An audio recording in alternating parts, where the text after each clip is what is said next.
Today we're going to go over how to solve equations that have multiplication or division in them. Then you'll have a chance to practice some on your own.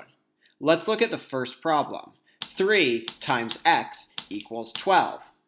Well here, to get the x by itself, we'll need to cancel out the 3 times.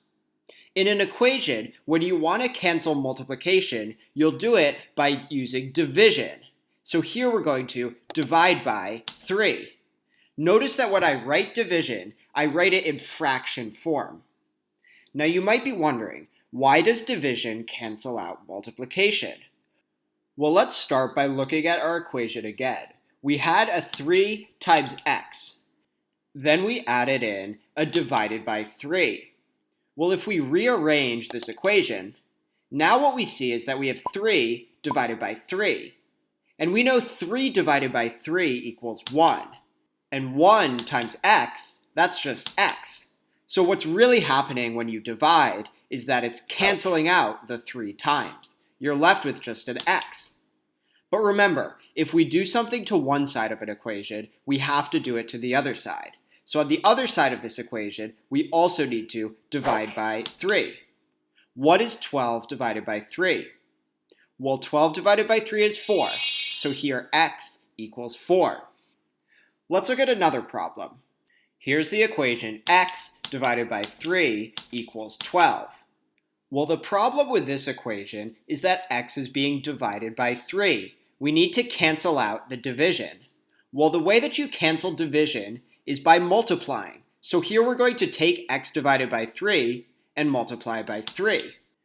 Now this works because if you look at what we have, you can see a 3 divided by 3, or 3 over 3. And we recognize that that fraction is just equal to 1. And we know that 1 times x is just equal to x. So what's happening is when you multiply, you cancel out the division. Now we're just left with x. But remember, if we did it to the left side of the equation, we must do it to the right side. So we also have to take 12 and multiply by 3. 12 times 3 equals what? 12 times 3 gives us 36. So x equals 36. Now let's practice some of these problems together. Let's look at the equation 7 times x equals 10. Well here, to solve for x, I'll need to cancel out the 7 times. How can I cancel a 7 times? To cancel multiplication, we use division. So here, we will divide by 7. That'll cancel out. Now all we have is x on the left. But on the right side, we also need to do 10 divided by 7. Well, because this will be a messy fraction, we can just leave it as our answer.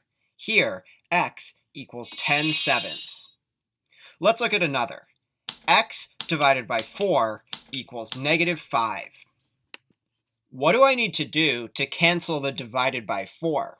Well, to cancel division, we can just multiply. So we'll take x divided by 4 and multiply by 4, because the 4 divided by 4 cancels out. That leaves us with just x. What will I have on the right side of my equal sign? Well, we have to do the same thing. So we take negative 5, and we're also going to multiply by 4. Negative 5 times 4 gives us negative 20. Now it's time for you to try some of these problems on your own. Solve the equation 10 times x equals 80. What is x equal to? Well, to cancel the multiplication, you need to divide, here by 10.